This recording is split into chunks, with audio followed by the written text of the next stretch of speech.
ایک بڑی بدقسمتی جو پورے معاشرے کو دیمک کی طرح چاٹ رہی ہے وہ ہے جہالت. اور جہالت بھی ایسی کہ علمان الحفیظ 17 سال پہلے ایک رشتے پر ہونے والا تنازعہ ایونچولی 17 سال بعد آ کر بدلے کی آگ بجھانے کے لیے استعمال ہوتا ہے. مارنے والا بھی بیرون ملک مقیم, مارا جانے والا بھی بیرون ملک مقیم. بیرون ملک ایک تلخ کلامی ہوئی, وہ بھی 17 سال پہلے غالباً, اور اس کا ایونچولی رزلٹ یہ نکلتا ہے کہ خانے وال کے علاقہ کبیر والا میں ایک گولیوں کی تڑتڑاہٹ سننے کو ملتی ہے, اور وہ تڑتڑاہٹ جو ہے وہ ایک سینے کی انا کی تسکین کے لیے استعمال ہوتی ہے, اور وہ بندوق چلانے والا رذیل اور بدبخت انسان جو ہے وہ کرائے کا یعنی اجرتی قاتل ہوتا ہے, اور وہ ریکارڈ یافتہ ہے. اس پروگرام کو آپ کے سامنے رکھنے کا بنیادی مقصد یہ ہے کہ ہم تو اب یہ بھی نہیں کہہ سکتے کہ اگر کسی کے ساتھ کوئی تلخ کلامی ہو جائے, کوئی رشتے کا تنازعہ ہو جائے, کوئی اختلاف ہو جائے تو 17 سال بعد بھی آپ محفوظ ہوں گے. میرے ساتھ مدعی مقدمہ موجود ہیں اور ان کے بھائی کو قتل کیا گیا ہے. السلام علیکم بھائی. وعلیکم السلام بھائی جان. اللہ تعالیٰ آپ کے لیے آسانی کرے اور عافیت عطا فرمائے. کیا نام ہے آپ کا؟ محبوب افضل. افضل بھائی, یہ مقتول اسلم آپ کا بڑا بھائی ہے چھوٹا بھائی؟ بڑا بھائی تھا. بڑا بھائی ہے. بیرون ملک کیا کرتا تھا؟ Sign board, publicity sign board کام کرتے تھے. ٹھیک ہو گیا. معاملہ کیا ہوا تھا, آپ کی وجہ انات کیا تھی, دشمنی کس وجہ سے, اختلاف کیا تھا؟ بظاہر ہمیں تو ایسی بات نظر نہیں آئی. رشتے کا کیا معاملہ تھا؟ رشتے کا معاملہ یہ تھا, پہلے اس نے ہمیں ایک رشتے دار, پہلے میرے بھائی کی منگنی ہوئی تھی ادھر. کتنے سال پہلے؟ تقریباً 20 سال پہلے. 20 سال تک. ہاں جی. اچھا. اس میں پھر ہمارا اس کے ساتھ جو جس کے ساتھ رشتہ ہوا تھا, بھائی کی میری منگنی تھی, ان کے ساتھ جو پہلے ان کے ساتھ اس نے کوئی بھی بات چلوا کے ادھر ہم نے منگنی اس نے کروا کے خود شادی اس نے کی. ٹھیک ہو گیا. تو اسی بارے میں ادھر کوئی ان کی ادھر ہی بیرون ملک میں کوئی بات وغیرہ, کچھ بات چیت, کوئی جھگڑا وغیرہ ہوا ہوگا تو اس کا علم ہمیں نہیں ہے. بیرون ملک کتنا عرصہ پہلے جھگڑا ہوا تھا؟ یہ تقریباً میرے خیال میں 18-19 سال پہلے. تقریباً 18-19 سال پہلے جھگڑا بھی 18-19 سال. یہ 17 سال سے بھی یعنی کہانی آگے جا رہی ہے. اور اس کے بعد آپ کے بھائی آتے جاتے تھے؟ آتے جاتے ہیں. پہلے 5-6 سال پاکستان میں رہے. اچھا. ابھی پھر دوبارہ 2014 میں دوبارہ پھر گئے تھے. یہاں پر کوئی ایسا خطرہ تو نہیں تھا کہ کوئی مار دے گا, کوئی دشمنی؟ کوئی ہی ایسی بات نہیں تھی, کوئی بھی کسی قسم کی. اب تو یہ تو اس کو پتا ہوگا, پہلے وہ اس کے جو ریکارڈنگ اس کی آئی ہوئی ہے اس میں وہ کہہ رہا ہے میں اس کو 3 سال سے ٹارگٹ کر رہا ہوں, لیکن مجھے 3 سال سے کی ریکی کر رہا ہوں, مجھے یہ مطلب میرے ہاتھ میں نہیں آ رہا. اچھا. ہاں جی. تو ابھی وہ 25 تاریخ کو آیا ادھر سے, 25-12 کو, تو 10-1 کو اس کا جو اس نے مطلب ادھر کروایا. مارا کیسے؟ فیملی کے ساتھ؟ فیملی گھر سے شاپنگ کے لیے بچے نے صبح اسکول جانا تھا 11 تاریخ کو.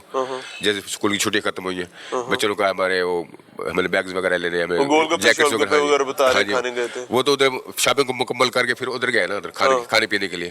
تو ادھر بھی تقریباً آدھا گھنٹے سے زیادہ کھڑے رہے. یہ جو ان کی مارنے والا تھا یہ بھی ساتھ تھوڑا سا سائڈ پہ ہو کے یہ بھی کھڑے رہے ادھر. یہ مارنے والا کون تھا؟ یہ عامر نہیں, اس نے بھیجا ہوا تھا کوئی ٹارگٹ کلر, عامر نامی ہے شخص, کوئی ملتان کا. Target killer Aamir from Multan. ہاں جی. کتنے پیسے اس کو دیے تھے, کو پتا ہے؟ اس کو میرے خیال میں جو 5 لاکھ تو اس کے پاس آ گئے ہیں, باقی اور بھی 5 لاکھ اور دینے اس نے, جو اس کے ریکارڈنگ کے مطابق, جو اس موبائل میں ریکارڈنگ اس کی سنی. 10 لاکھ روپے. یعنی آنیسٹلی ایک لمحے کے لیے سوچئے گا کہ اللہ تعالیٰ وسائل دے ساتھ, وہ کہتے ہیں پنجابی کے جر کے کھان دی توفیق بھی دے.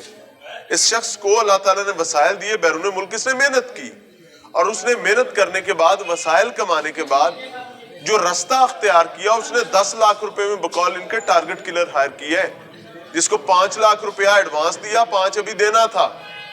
سو آپ امیجن کر سکتے ہیں کہ ہم بحیثیت معاشرہ کتنی بدبختی کی پاتال میں گر چکے ہوئے ہیں. اور مجھے نہیں سمجھ آتی کہ والدین, کوئی بڑا آپ کے خاندان قبیلے میں کوئی نہیں ہے جو ان کو سمجھا سکتا, کوئی ایسے معاملات. وہ تو جو پوزیشن نظر ہے وہ کہتا ہے میں نے ایسا کوئی کام کیا نہیں جس سے مجھے ملامت کرتا ہے, میں نے اتنا کام کیا ہے. دیدہ دلیری. ہاں جی. بہادری سمجھتے ہیں, بالکل بہادری سمجھتا ہوں. یہ جہالت ہے جی, آپ کو دکھا رہے ہیں. اور فیملی کی طرف بھی چلتے ہیں.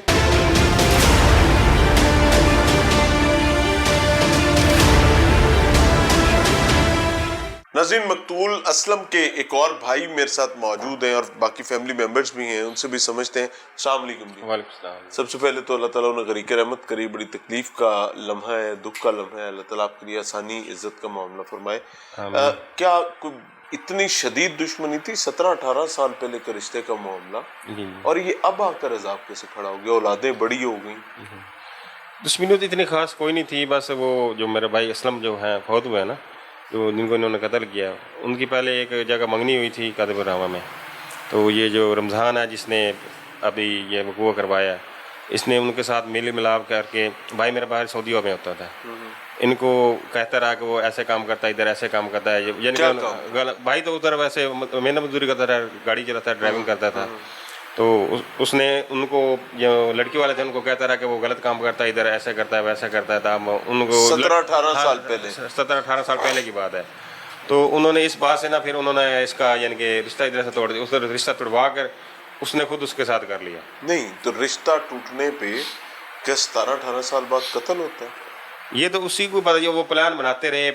پہلے وہ جو رمضان ہے نا, وہ نہایت یعنی کہ غریب آدمی تھا, اس نے لوگوں کو بہت پیسے دینے تھے. وہ اس کا گھر ہے مخدوم پور میں, وہ ادھر ہمارے پاس آتا تھا, آ کے رہتا تھا, گھر سے آ جاتا تھا, میں کام پہ جا رہا ہوں, اچھا نہیں ٹھیک ہے نا, ہمارے پاس آ جاتا تھا. یعنی آپ کی تعلق داری بھی؟ ہاں جی, تعلق دار رشتہ دار تھا ہمارا. وہ ہمارے سے پھر پیسے لے کے شام کو گھر چلا جاتا تھا کرایہ کے. پھر وہ یعنی کہ ہم نے اس کو باہر سعودیہ بھیجا, ادھر خود بھیجا؟ ہاں خود بھیجا اس کو, اپنی جیب سے پیسے لگا کے, یعنی کہ یہ کہ مقروض ہوا پڑا ہے, یہ لوگوں کے پیسے دینے سے لوگ اس کے پیچھے ہیں. ہم نے اس کو سعودیہ بھیجا, اس کو اپنی جیب سے پیسے لگا کے, میں جا کے محنت مزدوری کر لیا لوگوں کے, یعنی کہ تم جو دینا وہ لین دین کر لو. وہ ادھر چلا گیا. پھر اس نے جا کے ادھر کام بھی ہم نے خود ہی لگوایا اس کو, اس کا ویزا جو تھا وہ بھی ہم نے خود ہی اس کو بنوا کے دیا. کاروبار جتنا بھی تھا ون ٹو وال نیچے سے لے کے اوپر تک سپورٹ بھی ہم نے ہی کی, لیکن وہ ہماری ہی جڑیں کاٹتا رہا بیچ میں. لیکن ہم نہیں سمجھا. آپ لوگوں کو اندازہ نہیں تھا کہ کوئی ایسا واقعہ بھی ہو سکتا ہے؟ نہیں, یہ ہمارے صبح گمان میں بھی نہیں تھا یہ ایسا کر بھی سکتا ہے, کیونکہ ایک جو بالکل لو کلاس غریب آدمی تھا, ہم نے اس کو اتنے یعنی کہ اتنے اوپر لے گئے, اور اس کے بعد اس نے یعنی کہ وہ ہم سے علیحدہ ہو گیا. یہ بچہ کون ہے؟ یہ ان کا بڑا بیٹا ہے. کیا نام ہے؟ عبداللہ جی. اسلم صاحب آپ کے والد ہیں؟ جی سر. جب یہ واقعہ ہوا آپ کے والد کو قتل کیا گیا, وہاں موجود تھے؟ جی سر. کیا ہوا تھا وہاں پہ؟ بس آئی ایک گاڑی, میں نیچے اترا ہوں گاڑی سے. تو کون سی گاڑی آئی تھی؟ آلٹو. اچھا, نیو ماڈل. ٹھیک ہے. وہ آ کے تھوڑی سی آگے کھڑی ہے, میں کھانے پینے کا سامان لے کے باہر نکلا ہوں, اور کھانے پینے کا سامان لینے گیا ہوں, اور پیچھے سے 2 افراد ابا بہنیں امی گاڑی میں تھے؟ باقی سب گاڑی میں تھے, بابا بھی گاڑی میں تھے. اچھا. تو انہوں نے آ کے دروازہ کھولا ہے, پیچھے سے 2 آدمی نکلے ہیں. ابو کی سائڈ کا؟ ابو میں گاڑی چلا رہا تھا, اتر کے میں نیچے اترا, ابو میری ساتھ والی سیٹ میں تھا, ڈرائیور ساتھ والی سیٹ میں تھا. تو انہوں نے آ کے دروازہ کھولا ہے, پہلے ایک نے مارے, پھر اس کے بعد دوسرا, گاڑی کے اندر ہی فائر مارے؟ گاڑی کے اندر دروازہ کھول کے مارے. اس کے بعد پہلے ایک نے مارے ہیں, پھر اس کے بعد اندر دونوں فائرنگ کی ہے دونوں نے. پہلے ایک نے مارے ہیں, پھر دوبارہ آئے ہیں, اس نے مارے ہیں. پھر جب میں نے دیکھا نا یہ جا رہے ہیں, فائر جب ہوئے آپ نے دیکھا؟ آپ کو نظر آ رہا تھا؟ جی سر. تو جب یہ کر کے جا رہے تھے مجھے غصہ آیا, میرے پاس گلاس تھا, میں نے کہا گلاس مارا ہے, تو انہوں نے پھر مجھے بھی فائر کر دی. آپ پہ بھی انہوں نے فائر کیے؟ جی سر. تو آپ کو لگا تو نہیں؟ نہیں سر. اللہ بچا گیا. تو خواتین جو گاڑی میں تھی کون کون تھی؟ والدہ تھی؟ جی والدہ تھی, 2 بہنیں تھیں, اور ایک چھوٹا بھائی. تو ان میں سے تو کسی کو نہیں, وہ ایک میری بہن بھی نکلنے لگی ہے, تو برل وہ بھائی نے نکلی, دروازہ اس نے نہیں کھولا. جب میں نے اس کو گلاس مارا نا, اس نے مجھے پر فائر کیا. پھر وہ گاڑی میں بیٹھ کر ملتان کی سائڈ پر فرار ہو گئے. تو ان میں سے کسی کو آپ نے پہچانا تھا؟ جی سر. کون کون تھا اس میں؟ اس میں 5 آدمی تھے, ایک ڈرائیور تھا, ایک اس کے پیچھے بیٹھا تھا, 2 پیچھے والی سیٹ سے اترے تھے, اور ایک جو فرنٹ پہ بیٹھا تھا نا ڈرائیور کی ساتھ والی سیٹ پہ, وہ ہمارے بازار میں بھی ہمارے پیچھے تھا. وہ ہم کو جیسے پہلے بھی ریکی کرتا تھا؟ جی پہلے ہماری ریکی کر رہا تھا, ہمیں تو نہیں معلوم تھا. ہم نے کہا کیا پتا کتنے لوگ ہوتے ہیں بازار میں, کوئی کیسے دماغ کا ہوتا ہے, کوئی کیسے کا ہوتا ہے. ہم نے وہ اگنور کر دیا. جب وہ گاڑی میں جب واردات ہوئی تو وہ آگے والی سیٹ سے اترا ہے, تو اس نے ہم کو دیکھا ہے, اور 2 آدمی نکلے ہیں, انہوں نے ہم کو فائرنگ کی ہے, اور وہ آگے والی سیٹ سے اتر کے ان کو دیکھ رہا ہے. یہ گاڑی آپ کو پہلے بھی فالو کرتی رہی؟ جی ہمارے پیچھے تھی. تو آپ کو اندازہ نہیں؟ نہیں, ہم نے جب ہمارے یہ کوئی ایسا مسئلہ ہی نہیں ہے. نہیں سر. کوئی پیغام دینا چاہیے؟ پیغام ہمارا یہی ہے کہ ہم یہی چاہتے ہیں کہ ہمارے ساتھ انصاف اور ہو بھی رہا ہے تقریباً, جو ہماری اور جو پولیس ہے ماشاء اللہ پولیس کا کردار بہت اچھا تھا, بہت اچھا کردار ہے ہمارے ساتھ. نہیں بہت اچھا تعاون کر رہے ہیں ہمارے ساتھ.